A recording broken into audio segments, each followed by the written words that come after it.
So 65% of bankruptcies in the US list medical debt as the number one reason for bankruptcy. If a patient says, I need literally anything done, I need an MRI, God forbid I have cancer, I need a sinus surgery, a knee replacement, anything, they let us know within about 2 business days. We are actually going to contract directly with their doctor, and we're going to pay them cash up front. 2 brains is better than 1 brain. What we do feels too good to be true. And that's our biggest objection is people are looking for a catch. If you're not leading with technology, you're inherently creating an unscalable company. When you develop a system, by the time you test it and implement it, you need to think about that time it will be executed for people. If you want to go fast, you go alone. And if you want to go far, you go with others. If you build a system now, and if you go for 5 years for testing and all other things done, it needs to be catered for 5 years later. Correct.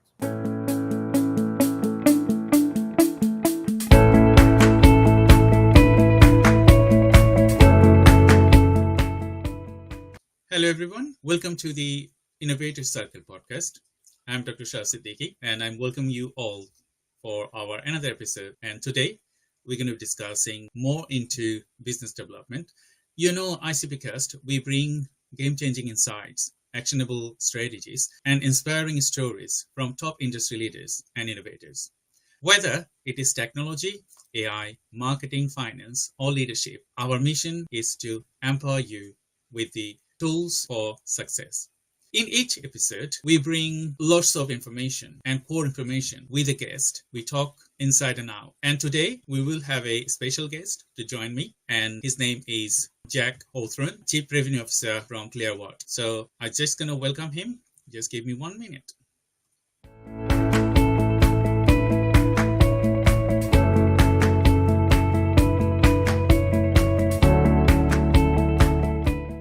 Hello, Jack. How are you today? Doing great, man. How are you doing?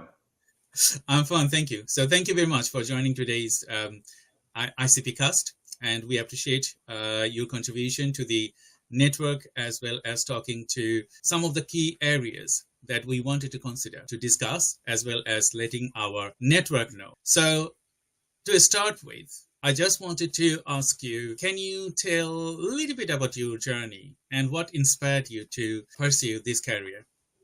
Sure. No, absolutely. The super short version, right, from a high level is I worked early on in mostly trades. So I was a welder, parts manufacturing, that kind of thing. Knew I didn't want to do that forever. Ended up going to law school. And when I got out, I really enjoyed the business aspect of it, but never really enjoyed practicing law. My wife is also, we met in law school. She's a phenomenal attorney. She was great at the legal part. I loved the business side. We ended up building and selling 2 law firms, went into the real estate industry, lived there for the better part of a decade. Built a very large ecosystem where we were fortunate to have a lot of great people, about 1,400 sales representatives that worked with us. Did just under $4 billion in sales in 2022. We took an exit from that ecosystem, and whenever I was looking for what I wanted to do for the next season of my life, I met the great folks at Clearwater, the founders. We sat down, chatted a little bit, and kind of the stars aligned. It was something that really made a lot of sense to me, even though I never really had anything to do with healthcare. And I liked the idea of what they were doing. They were extremely disruptive, and it has proven to be a good decision so far, which has been exciting. But that's the short version of how we got here. Didn't start in healthcare, but I'm happy to be here now. That's great to know, Jack. You know, you just mentioned that you were on legal aspects and you are now working as Chief Revenue Officer. What's the difference between your previous work and current works? How do you match, or I would say, your expertise on legals and expertise on the Chief Revenue Officer? And I have seen that you have also other qualities as well. So how the transform work, like how it is supporting your understanding of law and being in your position? Sure. So it's helpful to understand that there's lots of different types of practicing law, right? Which is great. I would probably be a terrible compliance attorney, honestly, because the answer is never no. It's, well, not like this. Like, let's figure out how we can get this done. Because usually there's a deal to be done somewhere, and we're all trying to figure out how to make that happen. And so I was fortunate when I was a practicing attorney to, as the business owner, I needed to get deals done. And so it was much more of a negotiation or finding a way to make those things happen, as opposed to, well, this isn't allowed and that's just how it is. Right. And so finding those, not even loopholes, just finding ways to satisfy everybody's needs while also making sure that you maintain the integrity of whatever the rules are, the compliance rules are, especially, now I'm in healthcare. There's an endless amount of rules and regulations, which are there for very good reasons. And so you want to make sure that you always live within the confines of those, because there's really no reason to live in the gray. You can live in the black and white. You just have to have a very clear understanding of what everyone's trying to accomplish. And that background's giving me the ability to frame that so that we can get things done much faster and without a lot of the conflict you'd normally expect. That's really positive, I would say, because when you understand such of things and then you implement things with your work, it's just like you just add core value. And it's great to know, Jack. Thank you very much. My next question would be to you, what is the mission of your company? Yeah, so the mission of Clearwater is to make healthcare affordable and accessible in a way that recognizes that the current industry, like the health insurance industry in the United States, is an extremely busted system. I have a very hard time running up against anybody that feels otherwise. And what we've done is started a company, we're almost a decade old now, but started a company that looked at all the things that we felt were wrong with healthcare and built an operating system, an administrator, plans, and we did all of that with the idea of 3 primary tenets. I always call it the cocktail napkin story, right? Like, what are the things you wrote down on a cocktail napkin that turned into the company? And it was only offering plans that are at least 30% less than the market average, only offering plans that can reduce out-of-pocket costs by at least 80%. And then at the time, it was a hyper-focus on individual business owners and small businesses. And that last tenet has since grown because the opportunity has allowed us to do so. But the first 2 are the same. Our corporate mandate is that insurance is expensive because people make it expensive, not because it has to be. So we have truly started to make a substantial impact in that market, but it's really just changing accessibility for both the price, but also getting rid of just the complication for the sake of making it hard, right? Like, I don't think it's any secret. Healthcare for a lot of people, it's overly complicated on purpose as a gatekeeper. And if what's not that surprising is that if you make it easier to use and more accessible and less expensive, you generally have a much healthier population. And that's really been where we've driven. That's fascinating, Jack. Thank you very much. But you know that before last month, there was a high figure killed during the, and you know that how it's impacting people and how people wanted to take revenge. So you are just bringing the gaps and breach between the health insurance and the community. So I think their contribution is greater than normally you would expect, isn't it? Oh, absolutely. Yeah. I mean, and to your point, like it's tragic when there's any loss of life, right? Like in any way. When we look at it though, you had someone, very high profile person who was legitimately executed in the middle of the street. And collectively, the entire country was like, right, like that's a horrific light, shedding a horrific light on that industry, right? When everyone's like, yeah, we kind of get it. And so when you take a step back and look at how did we get here and why is it like this, it's not that complicated. There's a couple of things that make it really expensive. They don't have to be like that, but there's a certain level of pain that the U.S. population has accepted. And if you can move away from that, and we're great evidence of this, and there are other companies out there doing things that are similar to us. We're all kind of in our different lanes, but they're seeing tremendous growth. We're seeing tremendous growth because people are starving for an alternative. That's a great example, I would say. Jack, so on my connecting questions, I just wanted to ask you what the biggest challenge or trend you have observed in industry recently? Yeah, so the biggest challenge that we've had in the industry has been what we do feels too good to be true. And that's our biggest objection is people are looking for a catch. They are used to being taken advantage of by insurance companies. And so the idea that an insurance company would simply charge less because it can, and our position is that we've traded volume for margin. We'd rather help way more people than less people but charge way more. And that is so unheard of that people sometimes have a hard time wrapping their head around it. Mm-hmm. Yeah, when you work specifically, a big industry, I think US is the biggest health industry in the world. And when you talk about insurance, you talk about people, you talk about different type of collaborators and contributors together. In the UK, it's different. You know that. In US, it's different. So it's all about insurance. And in the UK, people don't bother about insurance because everything is paid for from the government. So I can see my brother, he lives in NY, and the way they manage their insurance, like, okay, I have to have health insurance because if I don't have insurance, I'll not be looked after. But here we see, okay, it's totally different. I never worry about paying health insurance here because my NI is taken off from the government and I'm secured. And even if I don't pay NI, still I'm secured. Don't need to think about that. So when you compare two countries in the world to big power, so how do you systematically, analyze these things to perform better? Sure. So you find the problems first and foremost, right? And so for us, the thing that we found is that there was a study done by the Commonwealth Fund a couple of years ago. So 65% of bankruptcies in the U.S. list medical debt as the number one reason for bankruptcy. And while that's a problem within itself, the much larger problem is that of those people, 90% of them had insurance, which means it fundamentally is not working, right? And the reason it's not working is, one, it's too complicated for what they're doing, or it's very much not what they thought they were getting. And so in the United States, there's a lot of alternative products to major medical insurance, which just kind of covers everything. They're limited, right? They're limited indemnity. They waive certain things, but the average consumer does not know what they're giving up until it's way too late.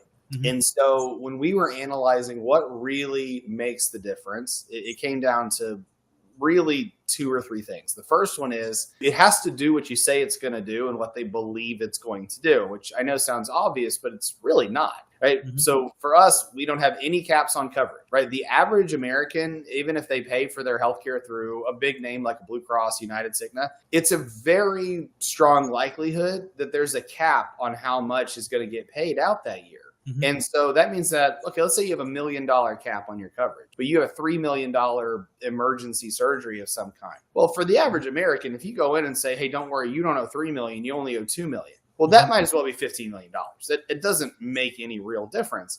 And so we wanted to make sure there's no cap so people are actually covered for everything that could happen. We wanted to make sure it's really easy to use because healthcare in the United States is very complicated, often unnecessarily, which also makes it more expensive because the doctors are trying to get paid and the insurance companies are typically trying to not pay them. And that creates this big spiral. What that does is when you combine making it simple, you make it really, really easy for people to use, and you actually address the things that they're needing to address, it gives you the ability to provide a product that's very stable because people typically stay, right? So for us, we have an almost 90% retention rate. So year over year, people stay on, which is really great because we know that people are on there. We know who they are. We can grow very steadily. In health insurance, the law of large numbers is really important. And when you get to a certain point, it doesn't really matter if one or two people get sick because the rest of everyone can carry them in a balanced way. But the fundamental problem in the US is that most of the products are built for everyone, which means they're not really customized or built for anyone. Okay. So you're getting a product that was made for the 7 million people that are kind of like you. But that means it doesn't address your issues, right? Not with any real certainty. And so when you start from the other way and say, well, let's build a plan for an individual, and then let's go help 2 people. Then we'll help 5. Then we'll help 50. Then we'll help 5,000, right? And it just goes and goes and goes. It's just a much different experience from the ground up. Thank you. Thank you, Jack. So that's lead me to a corresponding questions. What innovative approaches or strategies are you leveraging to solve these problems? Yeah. So ours is, we're very straightforward The innovation for ours comes from a program called care coordination. And so I'm a fundamental believer that in order for something to not only be disruptive, but to also be adopted, it has to be innovative enough that it changes things, but it also has to be familiar enough that people know how to use it, right? And they're not scared of it. Because if you do something too wildly different, your adoption suffers dramatically because people are scared of something new, which I get. And so what we've done is you have what you would normally have, it's PPO network in the US, right? I can go to any doctor network. But what you also have, and this is our secret sauce, it's not a secret, right? But this is what makes it work, is if a patient says, I need literally anything done. I need an MRI. God forbid I have cancer. I need a sinus surgery, a knee replacement, anything. They let us know within about 2 business days. We are actually going to contract directly with their doctor, and we're going to pay them cash up front. What that does is the cash pay price in the US is usually 60 to 70% less. Mm-hmm. And so that means that we're going to be paying 60 to 70% less for that claim. And if we're allowed to do that, we waive the entire out-of-pocket cost for the member. Okay. That is a massive change from what anyone has done historically, because one of the many reasons healthcare in the US is so expensive is because of how long it takes a doctor to get paid. Mm-hmm. But we're coming in saying, hey, I got cash right now. We'll pay you today, 2 weeks before it even happens. And they're thrilled to do it. And so we're in alignment, right? So the member doesn't want to pay out of pocket. So they're happy to get involved. We want to pay cash pay price because it protects the integrity and stability of the plan for everybody. So we want that. The physician wants to get paid up front. So they want it. And it actually puts you in a position where everybody's getting what they want. You're just getting it much faster. And because of that alignment, over 85% of our members use care coordination because they're actually incentivized to do so. It's not like, hey, will you help us save money? No, they don't care. Right. But if it's help us help you save money, now everyone is excited. And so that's really the way that we've innovated on what was currently in the industry and how we've approached it. And it has worked extremely well. That's fascinating, Jack, because, I talk to many people in the USA and what they worry about is just health insurance. Mm-hmm. That's the biggest challenge for anyone. Doesn't matter if they're working, if they are not. So I think you are solving this problem very, very, I would say, gently, and as well as very clever to do in such a way. Mm-hmm. My next question would be related to technology. AI is there, mm-hmm. and technology innovation is there. So how do you tailor your methodology for needs of the current systematic approach of the AI or technology?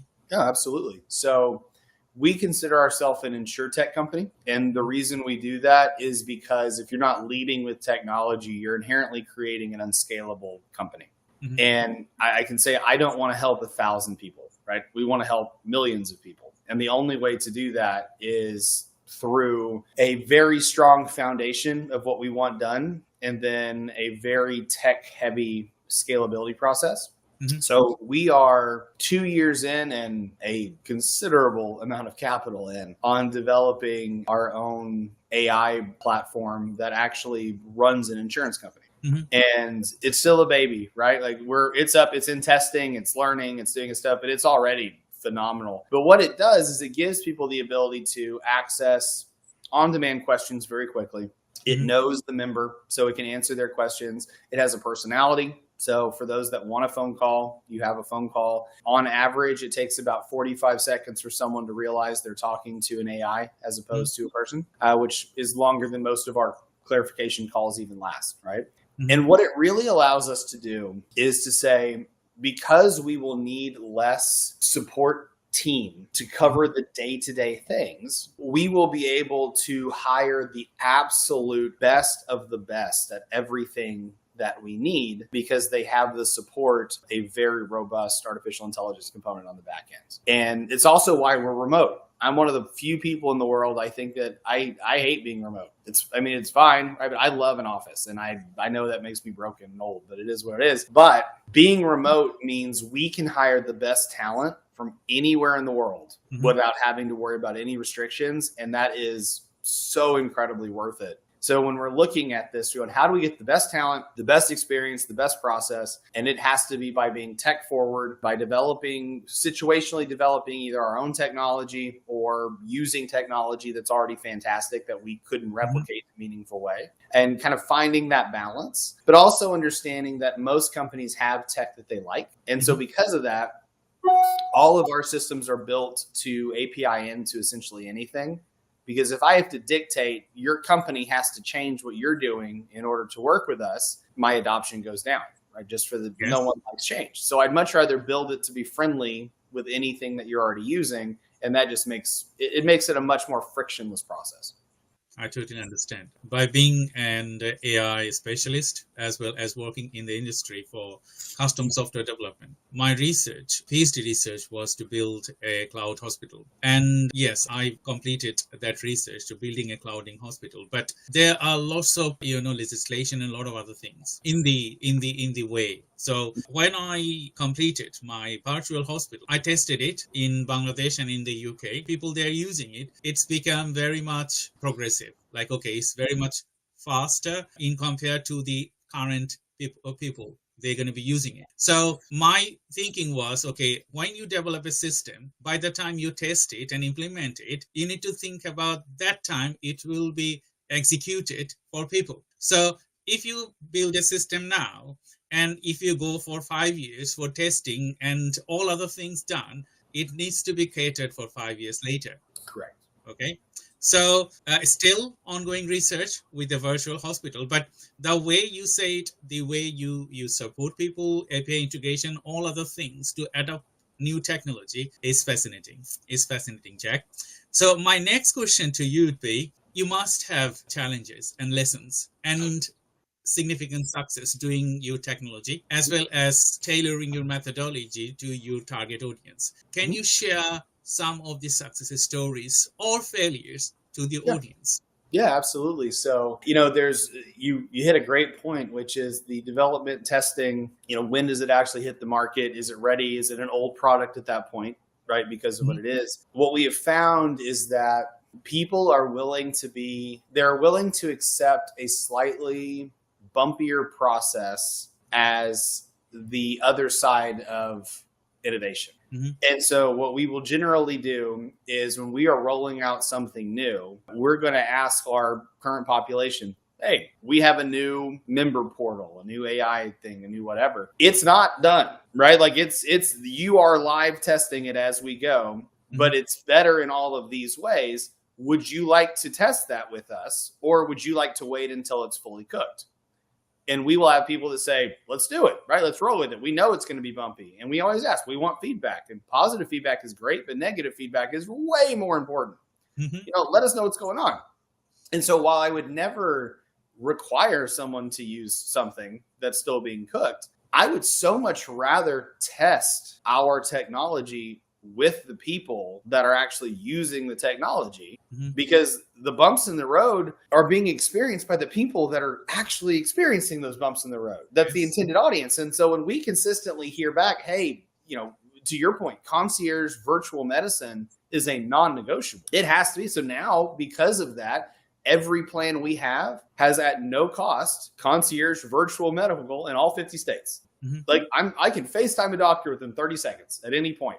And they can prescribe medication. They can send me somewhere else if it's beyond their capability. That is a complete non-negotiable. And we know that because of essentially focus grouping and getting feedback on our tech development and our tech stack with our current members. That's a success in the sense that we understand that. The failures are that sometimes things don't work, right? I mean, we've rolled things out that no one cared. We have tried to roll things out and like, this is going to be amazing. And everyone in university is like, it's fine. They're like, yeah, okay, well, that was a waste of capital and time. And so finding out what people care about, asking them what they care about, realizing that people care about different things in the moment that they do on the conceptual level, right? Like there are things that I care about with my healthcare that sound great, but then there are things that I really care about when I am staring down the problem and I need it in that moment. And at that point, what we found is the bar in healthcare customer service in the United States is so low.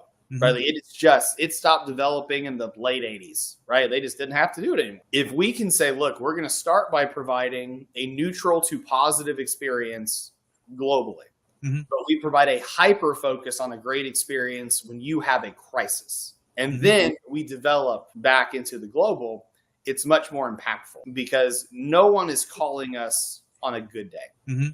Like that's generally like when I was practicing as an attorney. No one called me because they were having a phenomenal day, right? I'm getting called with problems. And healthcare is the same way. It doesn't matter how good everything is. The human element from the legitimately dozens of people from doctor to pharmacy, accounting, the amount of people involved in the process means that human element and that human error is going to be a factor. So if you don't account for that, you're setting yourself up for failure. And that's something that originally I think we went through a process that everyone goes through, which is, well, we're going to put education materials out and people will read them and understand them, which has never happened ever. Right?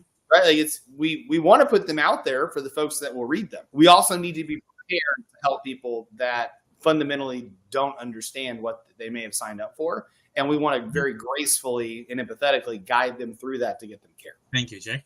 Thank you.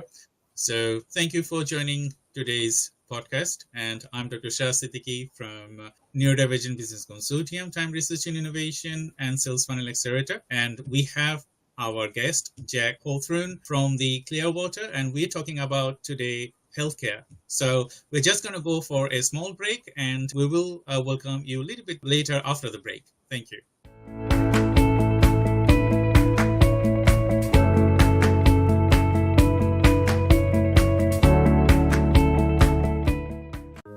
Great conversations start with thought-provoking ideas, and visionary leaders turn them into reality. Meet Dr. 𝐶𝐤𝐧𝐤𝐶, an entrepreneur, AI strategist, and business growth partner dedicated to helping professionals and companies push boundaries, innovate, and thrive to drive transformation. Did you know that 92% of executives consider digital transformation and AI adaptation are essential for staying competitive in today's market? Furthermore, companies that use data-driven insights for decision-making also see a 23% boost in profitability compared to those that don't. Through 𝐼CPcast, we bring together the brightest minds in AI, business, finance, marketing, and other tentative fields to deliver strategies that drive measurable success.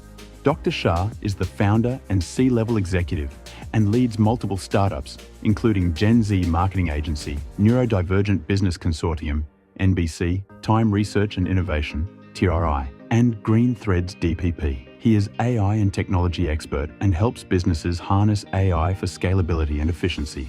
He is a sales and business growth strategist and the creator of the Sales Funnel Accelerator, SFA program, to guide C-suite executives to maximize conversions and revenue. You might be surprised to learn innovation isn't just about your ideas, it's about execution. In fact, only 10% of companies successfully turn their innovative ideas into scalable strategies, while the rest struggle with execution. Businesses that focus on effective implementation rather than just ideation 3 times more likely to outperform their competitors. After working with industry leaders and disruptors, I have learned one thing: success isn't just about what you know, it's about how you apply it. That's why I created Sales Funnel Accelerator and 𝐼CPcast to provide actionable insights that you can apply right way to drive business growth and innovation. Podcasting is now one of the most powerful tools for business influence, with 80% of listeners taking action after hearing expert insights. And when it comes to driving sales, 78% of social sellers outperform peers who don't use social media for business networking. Are you ready to be the part of the conversation that is shaping the future of business? Let's explore innovation, strategy, and leadership together. Book your cast with me today.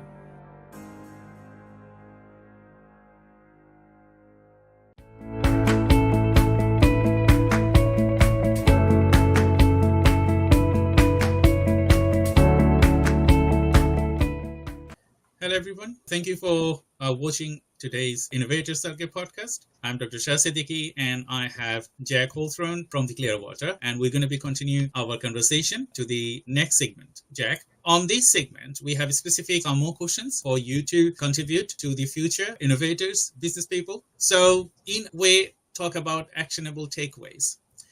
What advice would you give to the business aiming to achieve specific goals in the healthcare industry in the US or elsewhere? Yeah, so it's a little more global than that, honestly. Regardless of whether you're in healthcare, real estate, tech, whatever it may be, the simplest answer and the one that is most often overlooked is that you have to identify with extreme clarity and prejudice what your goals are. And you have to identify what they are not, which is much more important, because the number one reason that I see companies not achieve their goals is because they are easily distracted and they are absolutely haunted by opportunity loss. Mm-hmm. It's so hard, and I'm a living example of this. It is so hard to stay focused on the target when you know that there is an opportunity you could also be pursuing that may or may not, and they always seem amazing, right? But they may or may not produce additional results. But I've never seen a successful deviation to that. It is always more effective to say, this is what we are doing. And if we are going to make a paradigm shift as a company and we are moving our attention here, that's great. But it's a very challenging thing that I very rarely see done well, to say we are going to divert resources, capital, and time away from the actual objective and split it off over here. And somehow we're going to do even more. That just typically doesn't work out. Thank you. Thank you very much for your contribution to the network. Next thing I just wanted to ask you, we think about global. And when you think about global, you have to think about the current geography as well as the politics. So you know that now at the time when Trump is there, changes in EU as well as in Middle East. How do you see this as an opportunity or threats? Sure. I'm going to give probably the lamest answer you could ever get to this, which is I am generally not going to step on the scale unless I'm going to do something with the information. And so the way that politics and the international environment really impacts us is, as policy changes occur, we are going to roll with those. We're going to plan ahead to a degree. We know that there are certain healthcare policies more popular when Republicans are in office. There are some healthcare policies that are more popular when Democrats are in office. But president to president, it rarely makes as big of an impact as people give it credit for, at least in the healthcare space, because nothing in healthcare changes fast, either good or bad. It takes a long time for things to change. And what I have found is that it is a reason that a lot of people use to not take action, because they're like, well, I don't know what's going to happen. Like, well, you're never going to know what's going to happen. And so we largely focus on, is there anything happening right now that has the potential to impact our mandate of offering the plans the way we want to offer them, providing amazing customer service, focusing on retention? Generally, the answer is no. And if there's opportunities for us to develop new channels of business, then phenomenal. But I also have a simpler view on it, because we are US specific, right? Healthcare for us, like, we're not reaching into other countries with the exception of pharmacy. And so for pharmacy, international sourcing is really, really important to keep costs down, because the cost of drugs manufactured in the US is ridiculous, as kind of everybody knows. My thing I would say is like, well, insulin made in the US is made with angel tears, because that's, it's 10 times more expensive than even Canada. And so when we work with, they're called prescription benefit managers, or PBMs. Those are the companies that really administer the pharmacy benefits. We only work with people that are extremely transparent on their pricing, on their contracts, but also they will internationally source, because it's just better for the consumer if we do. So far, we have not seen an impact coming down on the pharmacy benefits yet. It is possible that some of the tariffs coming through are going to impact that. But candidly, even if there's let's say there's an additional 25% tariff on Canadian goods, they are still so much less expensive than sourcing in the United States that you are still drastically improving the cost for the member by sourcing it internationally than by buying it by a U.S. manufacturer. Thank you. Thank you. Yeah. That was a great example and answer. So my correspondence questions is, can you share a successful project with us where you have achieved a measurable outcome? Yeah, no, absolutely. So probably the most successful project that I've been involved with at Clearwater was us shutting down our direct to consumer division for employment groups and going through brokers instead.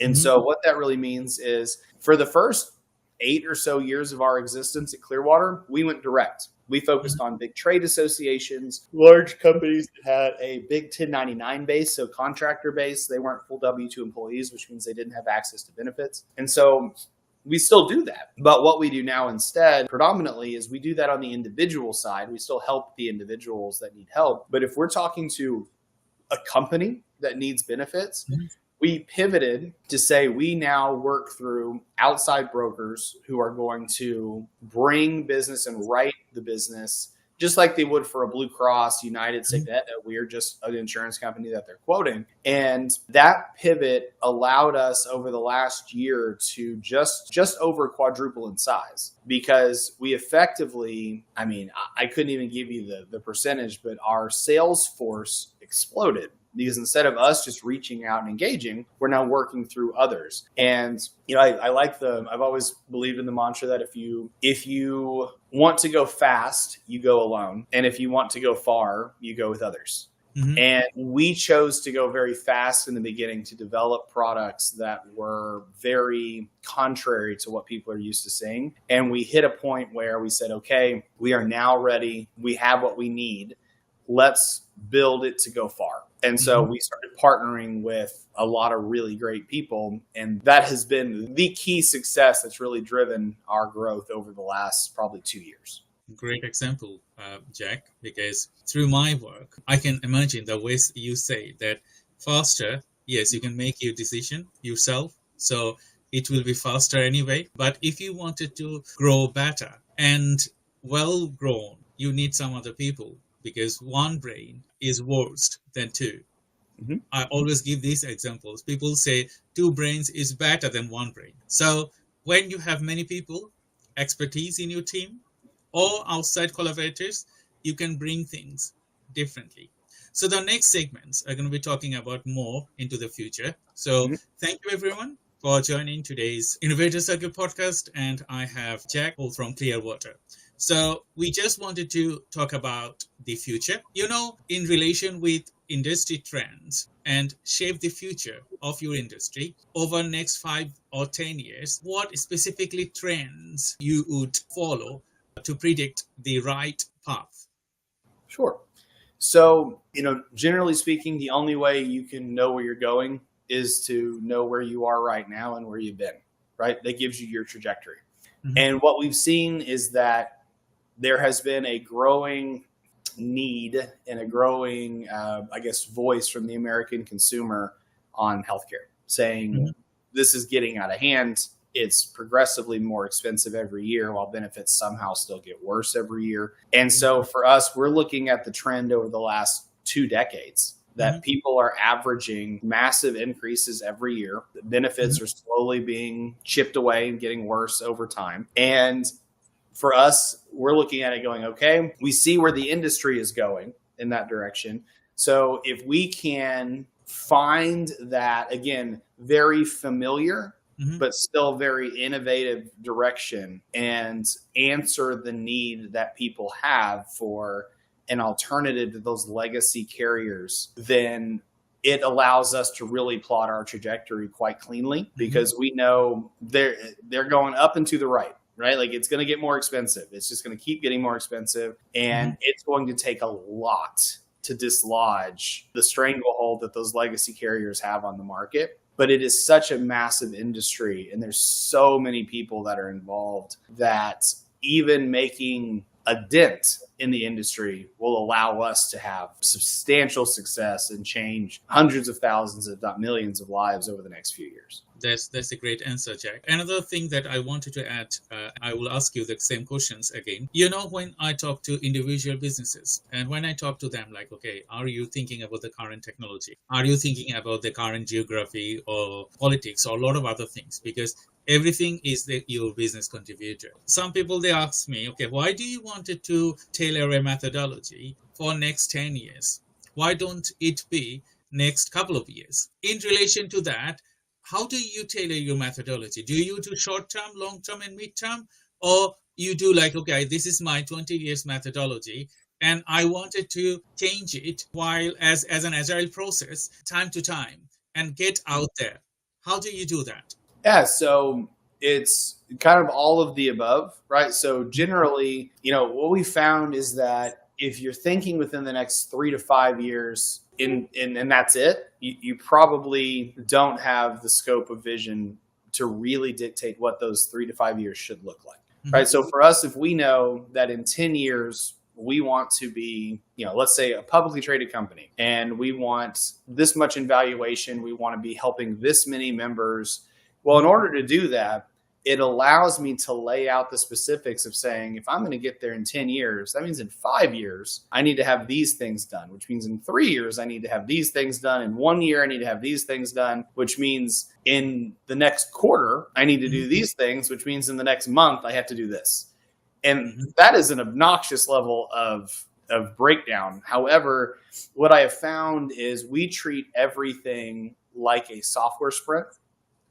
So I know that in order to create the Lego brick I need to create that will eventually be part of the 500 Lego bricks that will eventually build the thing we want to build, right now I need to put this little thing on this. Right. And so to break that down to just a absolute micro level has allowed us to say we are always on track. And if we fall off track, we know why, we know how to fix it. And we have a lot more control over what we need to be doing because there is no guesswork. At no point does anyone in our company not know where we're going, how we're going to get there, and what their role is today to help us achieve what we're going to look like in 2035. Great answer, Jack. Great answer. Because when I talk to people, mostly when I work with individuals in C-level executives to talk about technology and talk about the process, I'm very process driven. And I ask them, okay, where you wanted to see in 20 years time. Okay. And sometimes some people, their eyes become very big. Like, okay, why are you asking me 20 years time? And my answer is because if I see where you want to be in 20 years time, I need to reverse engineer it to present time, that what you need to do right now to achieve that one. So that's the way I think. Different people would work differently, but to achieve visionary, you need to see the vision first and then reverse engineer it to start the right point to get to where you want to be. Because if you don't know where you are going, you don't know. You can't go there anyway. So thank you very much. So thank you everyone for joining today's podcast. We have a few more questions to ask to Jack, and it is great pleasure to talking to you, Jack, today. So my next question is a correspondence questions, with the upcoming threats, current threats, and the challenges we have in community, culture, and a lot of other things. What suggestions you would give to the businesses that how they prepare for the business challenge in the future? Sure. So I think it's going to be making sure that you are not over glorifying or emphasizing the challenge. So most of the time, challenges are fairly straightforward, right? With whatever is happening, we have a way to complicate them by talking about them, thinking about them, giving them this like personification, and they take on a life of their own when generally there's a problem. The solution's relatively evident, but it's also usually uncomfortable, right? So whatever the solution is may not feel good, but that doesn't mean it's not the solution. So generally speaking, the way that we look at the best solution for a problem or a challenge is to remember that the best solution is not the one with no negatives. That generally doesn't exist. It's the one with the least number of negatives that allows you to address the problem, maintain your core identity, and continue moving forward without letting a crisis dictate the direction of your company. Thank you, Jack, for your time today. And I hope you have enjoyed. And I also hope that all the viewers you're watching this podcast, we have added enough knowledge for you to take some actionable strategy and takeaways. And to all of our viewers, thank you very much for tuning today, the ICPcast. And don't forget to subscribe and leave a review and share this episode with your network. And follow us on LinkedIn and all other social media. And Jack, thank you. And if you wanted to say anything to our guest, the last remarks. No, thank you guys so much for having me. It's been an absolute pleasure to chat with you, and looking forward to connecting with anybody who'd like to learn more. Thank you. So thank you everyone for joining me today's podcast, and I will bring another guest on my next episode. Until then, stay tuned and bye-bye.